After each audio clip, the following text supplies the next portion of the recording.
마태복음 6장 11절로 15절까지의 말씀입니다. 지난주에는 제가 부활절 예배로 요한복음을 통해서 도마의 사건을 함께 상고해 보았습니다.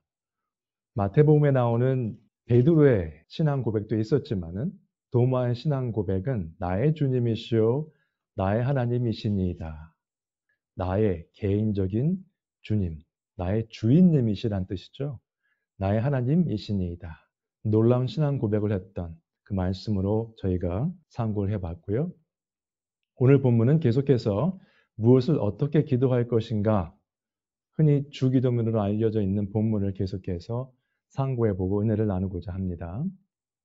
주기도문은 제가 첫 시간에 설명드린 것처럼 예수님께서 하신 기도라기보다는 우리에게 가르쳐주신 성도들이 해야 되는 기도입니다.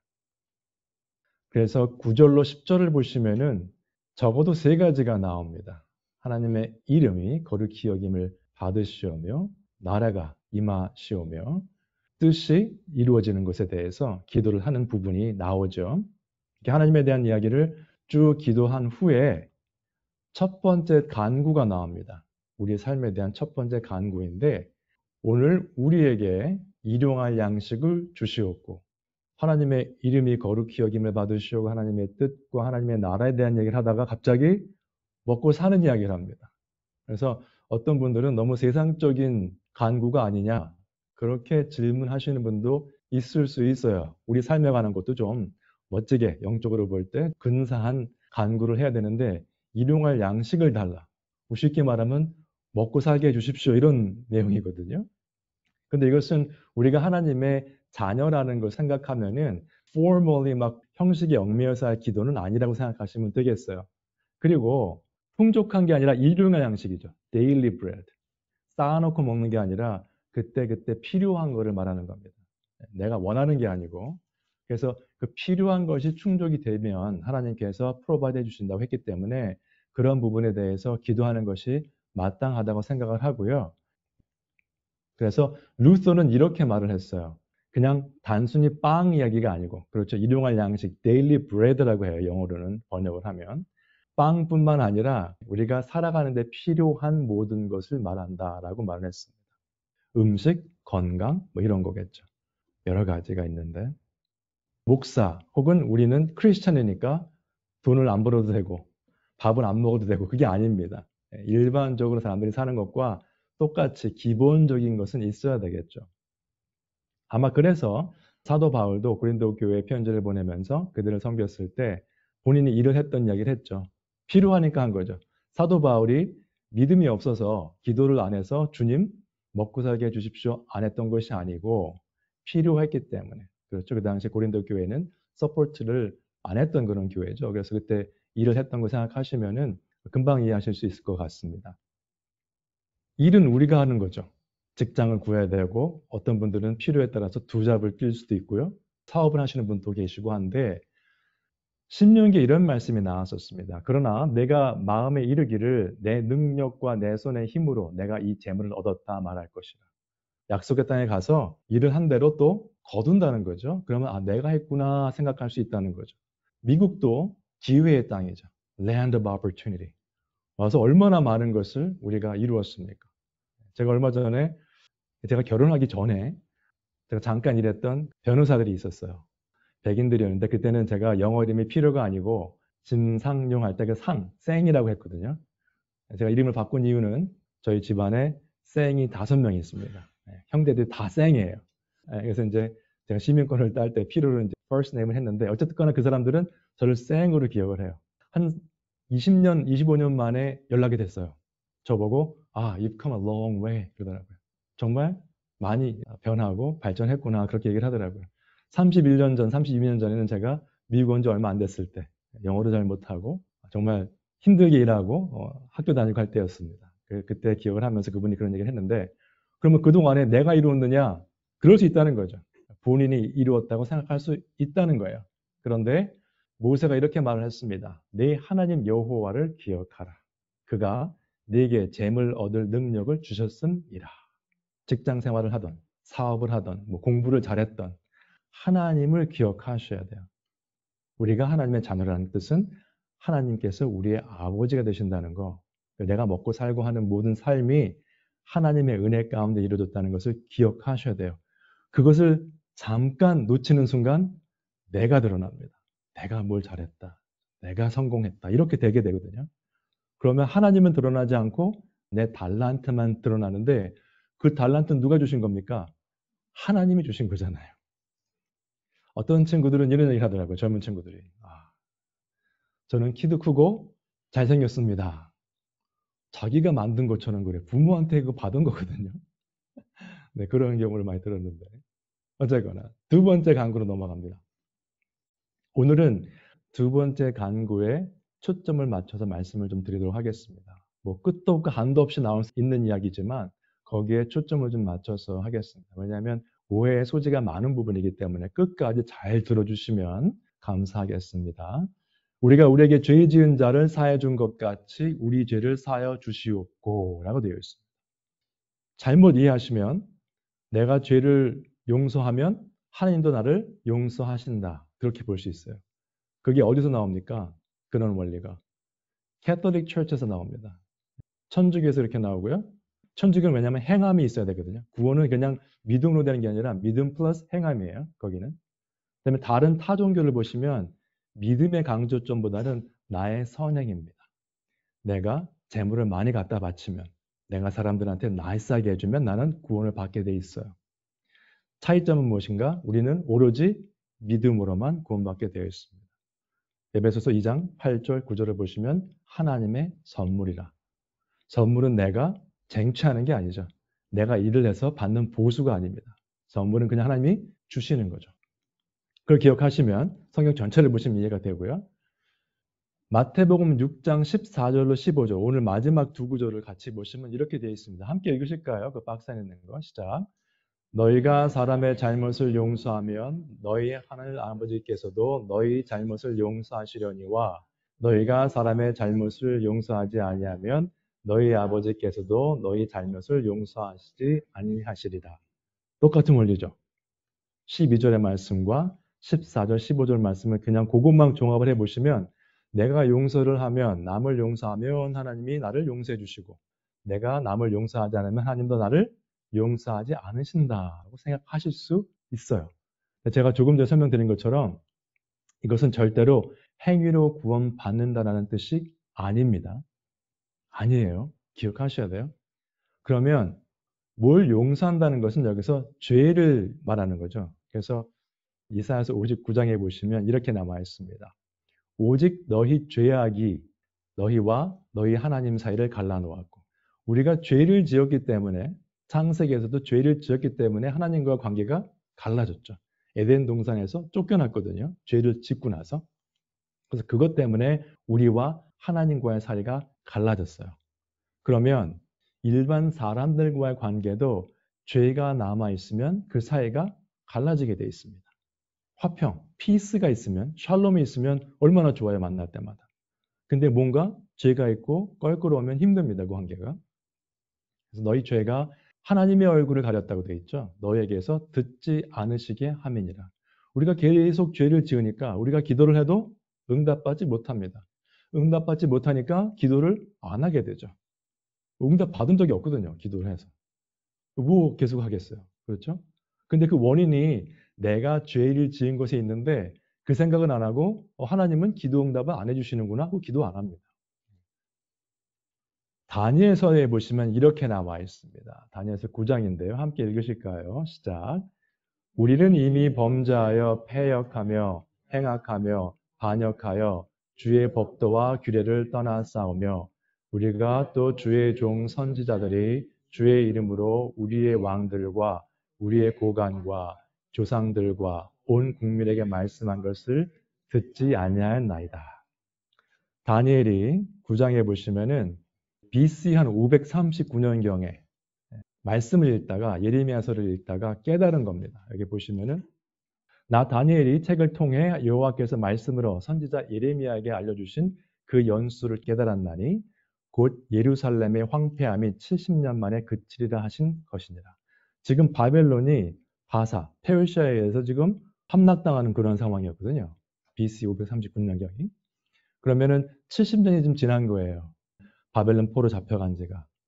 뭐 계산에 따라서 다른 연수가 나올 수도 있지만은. 그러면은 무슨 뜻인가? 다니엘이 예레미야서를 읽다가 25장을 보니까 그때는 이제 뭐 장절이 없었습니다만 25장 11절을 보시면 거기에 70년 동안 황폐해진다는 얘기가 나옵니다. 그리고 12절에 뭐라고 되어 있냐면 바벨론 왕을 하나님께서 치신다고 나와 있어요. 그 부분을 읽고 깨달은 거예요. 아, 연수를 깨달았다. 말씀을 읽다가. 다니엘도 그랬습니다. 근데 우리는 말씀을 멀리 하고 살죠. 많은 경우에. 여기 보시면 우리는 이미 범죄하여 패역하며 행악하며 반역하여 그 모든 것들이 왜 그렇게 됐는가? 주의 법도와 규례를 떠났기 때문에 그런 일이 벌어진 겁니다. 말씀을 멀리 했기 때문에 벌어진 일이에요. 우리가 또 주의 종 선지자들이 주의 이름으로 우리 왕들과 우리의 고관과 조상들과 온 국민에게 말씀한 것을 듣지 아니하였나이다. 선지자들이 무슨 말을 했을까요? 사람들이 듣긴 좋은 이야기, 세상적으로 억셉트하는 이야기를 했을까요? 아니면은 하나님의 말씀만 고집했을까요? 선지자들이 고난받고 죽고 했던 이유가 뭘까요? 진리를 선포했기 때문에 이스라엘 민족들이 핍박한 거죠. 형제들이. 뭐 지금도 별반 다르지는 않습니다만.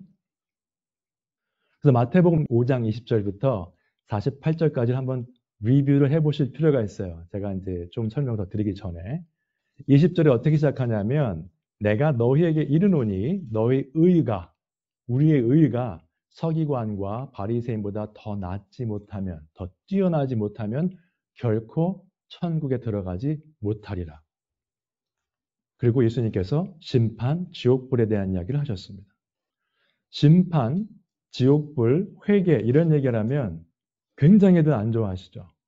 근데 안타까운 것은 그런 반응이 나온다는 이야기는 나는 성경 말씀을 별로 읽은 적이 없다는 이야기입니다.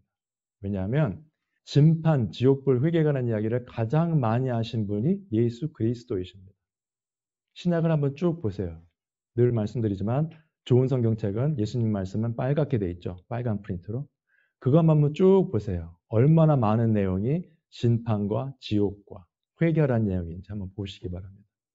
예수님께서 첫 번째 세례 요한에게 세례 받으시고 전파했던 말씀이 뭐였습니까? 회개하라, 천국에 가까웠느니라. 회개하지 않으면 천국에 못 들어간다는 이야기죠. 그래서 저희가 5장을 쭉 했던 내용을 좀 살펴볼 필요가 있습니다. 살인하지 말라 들었으나 형제에게 대해 노하는 것 자체가 죄라는 거죠. 심판, 지옥불에 떨어진다. 성적 타락이죠. 간음, 이혼, 나와 있지는 않지만 적용한다면 동성연애 이런 거 다 포함되겠죠. 맹세하지 말라. 거짓 맹세하지 말라는 거죠. 거짓말, 마음에도 없는 이야기 하지 말라는 것이고 그런 면에서 너희 의가 서기관과 바리새인보다 더 낫지 못하면 뭡니까? 그런 죄를 지었다면 회개해서 깨끗해지라는 이야기죠. 죄 가운데 거하지 말라는 이야기입니다. 그래서 결론적으로 48절에 뭐라고 되어 있죠? 그러므로 하늘에 계신 너희 아버지의 온전하심과 같이 너희도 온전하라. Be perfect. 그게 5장 20절로 48절의 내용이었습니다. 저희가 몇 달 동안 같이 상고했던 내용이죠. 그럼 성경적 용서가 어디 나오는가? 곳곳에 나오긴 하는데 마태복음 18장 15절 말씀인데요. 한번 같이 읽으실까요? 시작. 네 형제가 죄를 범하거든 가서 너와 그 사람과만 상대하여 권고하라. 만일 들으면 내가 네 형제를 얻은 것이요. 죄를 범하거든 이렇게 하라는 겁니다. 마태복음 18장의 말씀은 저 구절도 빨간 글씨로 되어 있습니다. 권고하라. 만일 들으면 네가 네 형제를 얻은 것이요. 듣지 않으면 두세 사람과 가서 이야기하라. 듣지 않으면 교회에 알리고 이야기하라. 교회 말도 듣지 않으면 세리와 죄인처럼 여기라. 상대하지 말라는 거죠. 예수님의 말씀입니다. 그러면 저 위에 있는 구절을 마태복음 18장 15절의 말씀을 설명을 드리면 이렇게 되어 있습니다. A라는 사람이 있고 B라는 사람이 있어요. B라는 사람이 A에게 죄를 지었습니다. 그러면 가서 권고하라고 되어 있죠. 개인적으로. 만일 들으면 너 죄 지었잖아. 잘못했잖아. 그러면 들으면 뭡니까? 회개하면 그러면 네 형제를 얻은 것이요. 그러면 관계가 회복되겠죠. 용서가 가능합니다.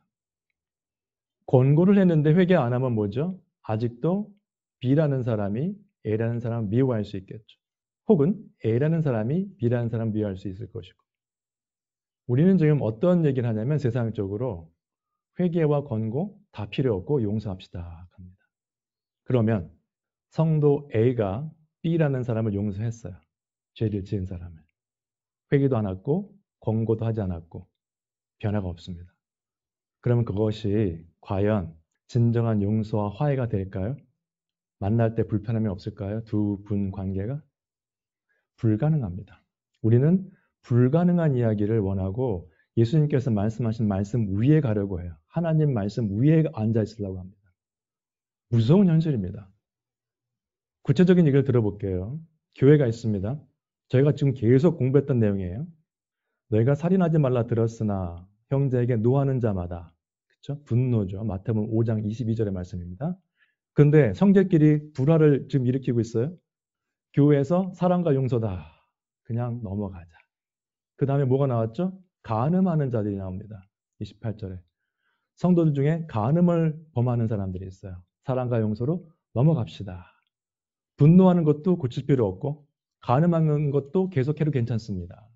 용서해야죠. 그분은 회개한 적도 없고 간음을 계속 범하고 있는데 우리는 사랑과 용서를 합니다. 이혼도 마찬가지입니다. 성경적으로 옳지 않은 이유로 이혼을 해도 오케이. 동성연애 관계를 해도 오케이. 사랑과 용서입니다. 권고함이 없어요. 회개함도 없고 그냥 계속 동성연애자로 살아가도 목사도 하고 다 괜찮습니다. 어떤 교단은 그렇게 하죠? 거짓말해도 오케이.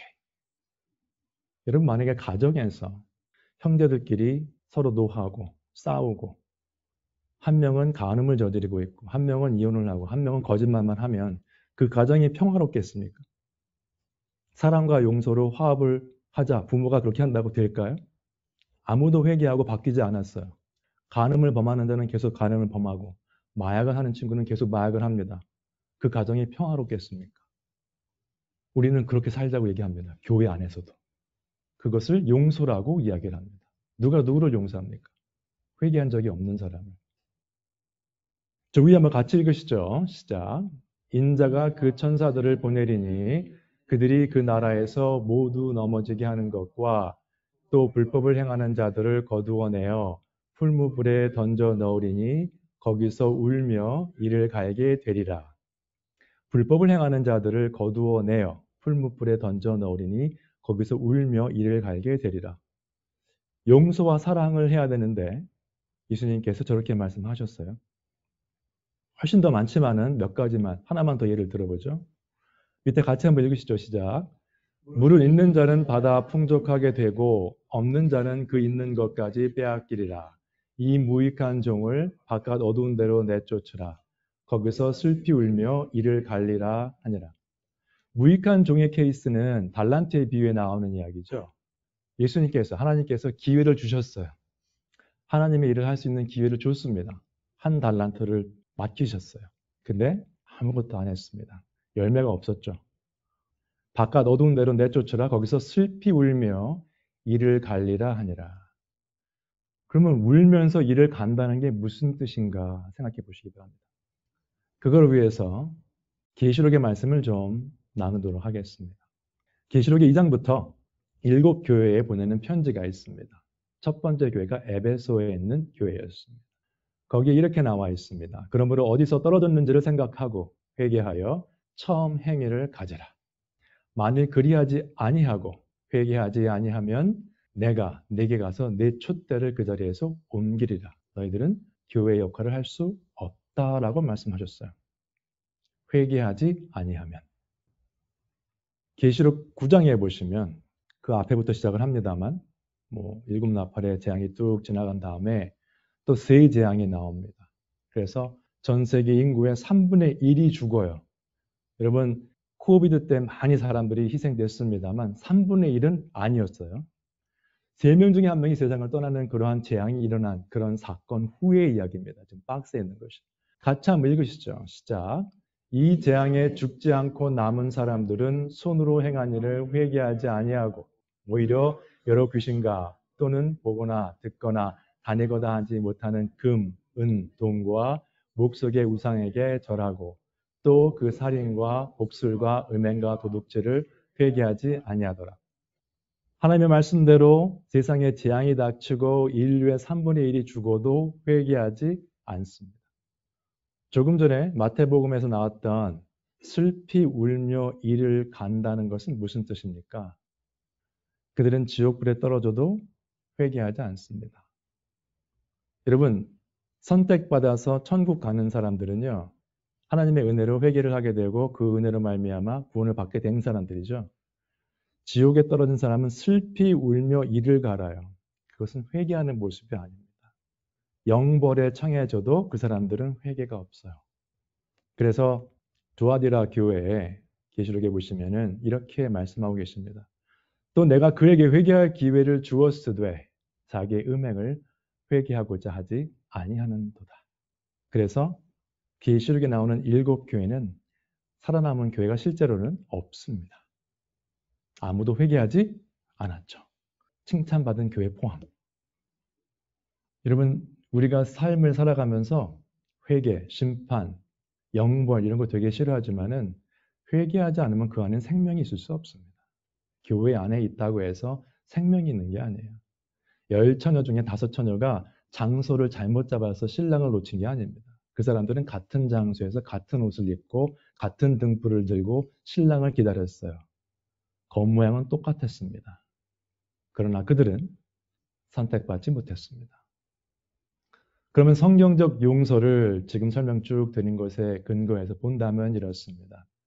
창세기 50장을 보시면은 요셉의 형들이 왔죠. 두려운 마음도 있고 여러 가지가 있었지만은 당신 아버지의 하나님의 종들은 우리 죄를 이제 용서하소서. 동생한테 이렇게 말을 하는 거예요. 지금.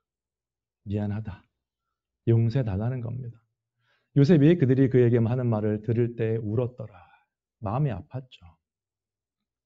회개입니다. 이유가 어쨌든지 간에 그들은 회개했어요. 요셉이 그들에게 이르되 두려워하지 마소서. 내가 하나님을 대신하리이까. 색동옷 입고 형들한테 꿈 얘기하던 요셉이 아니에요. 영적으로 성장한 요셉입니다. 당신들은 나를 해하려 하였으나 그냥 넘어가지 않았어요. 말은 했습니다. 정확한 표현이죠. 나를 해하려고 했습니다. 여러분, 형들 알고 있습니다. 그러나 하나님은 그것을 선으로 바꾸사 오늘과 같이 많은 백성의 생명을 구원하게 하시려 하셨나니 당신들은 두려워하지 마소서. 거기서 끝났으면은 그래도 일반적으로 용서했구나 되는데 어디까지 갑니까? 내가 당신들과 당신들의 자녀를 기르리이다 하고 그들을 간곡한 말로 위로하였더라. 여러분 누가복음 15장에 돌아온 탕자의 비유 아시죠? 아버지가 아들을 먼저 찾아가지 않았습니다. 가산 탕진하고 아들이 아버지를 찾아왔어요. 그때 아버지가 뭐라고 했죠? 우리 아들이 죽었다가 이제 살았다고 그런 말을 했죠. 죽었다 살아났어요. 돌아왔어요. 그 아들이 회개하고. 그 다음에 회개한 사람들은 그런 마음이 있습니다. 종으로라도 삼아 주십시오. 진정한 용서가 일어났죠. 요셉과 형제 사이에. 만약에 저기서 회개도 없고 용서도 없었다. 그러면 형들과 요셉과의 사이가 얼마나 껄끄러웠을까요? 여러분들 아마 식구 중에 아니면 친구 중에도 그런 관계가 있을 수 있어요.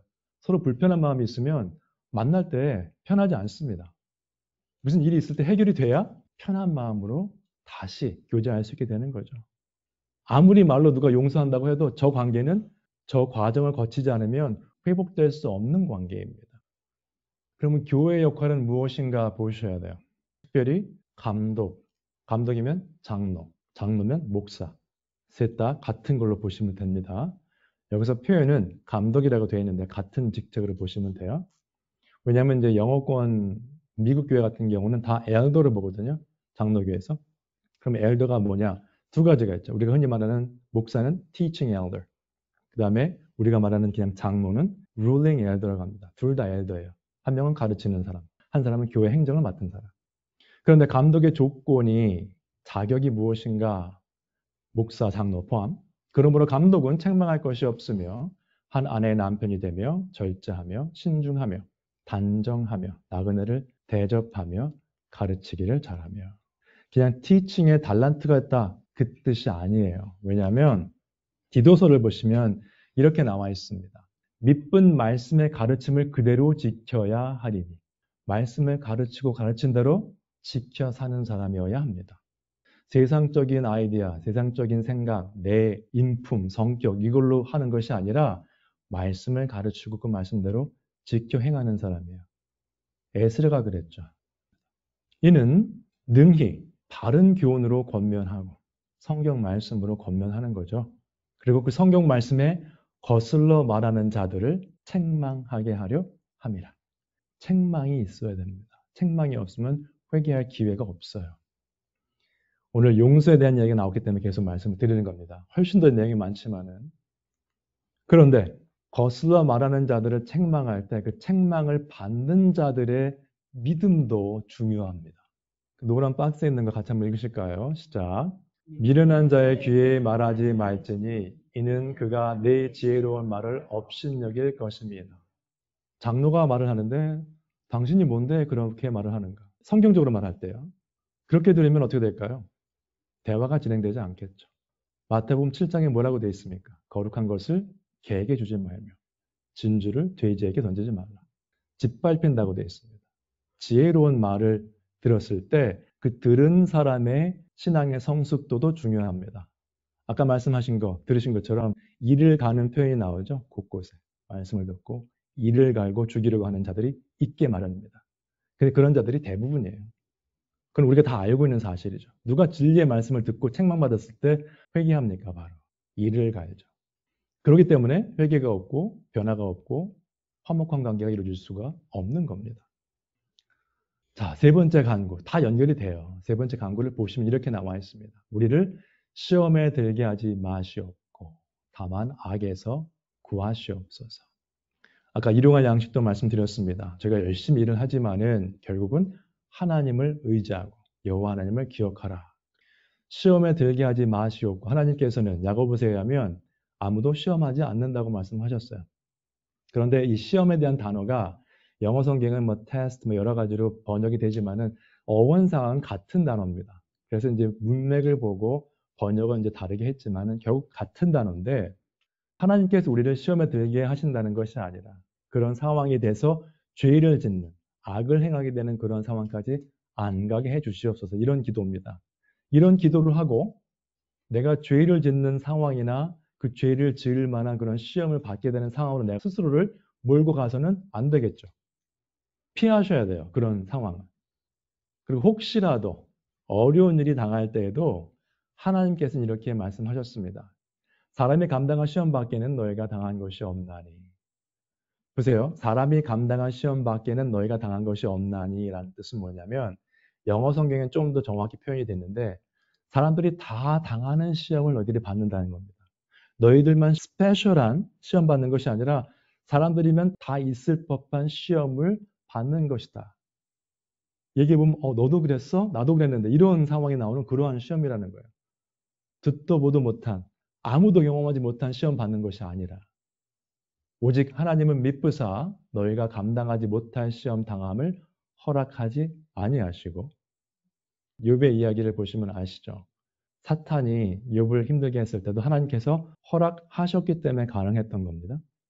시험 당할 즈음에 또한 피할 길을 내사 너희로 능히 감당하게 하시느니라. 시험에 관한 이야기가 되었던 일용할 양식이 되었던 하나님을 의지하라는 이야기입니다. 그런즉 내 사랑하는 자들아 우상 숭배하는 일을 피하라. 결론이 그거예요. 왜 그럴까요? 우상 숭배는 뭘까요? 첫 번째가 내 자신을 믿는 거예요. 나는 괜찮아. 나는 잘하고 있어. 나는 의로워. 그렇게 되면 시험에 빠지게 되고 악을 행하게 되는 겁니다. 보시면은 여기 시편 119편의 말씀입니다. 내가 전심으로 주를 찾았사오니 주의 계명에서 떠나지 말게 하소서. 기도죠. 하나님을 전심으로 찾고 있습니다. 바라는 게 뭐예요? 우리가 바라는 것은 하나님의 말씀을 떠나지 말게 하소서입니다. 기도. 그 다음에 뭐가 될까요? 내가 주께 범죄하지 아니하려 다만 악에서 구하옵소서. 뭡니까? 범죄하지 않으려면, 악을 행하지 않으려면 주의 말씀을 내 마음에 두셔야 됩니다.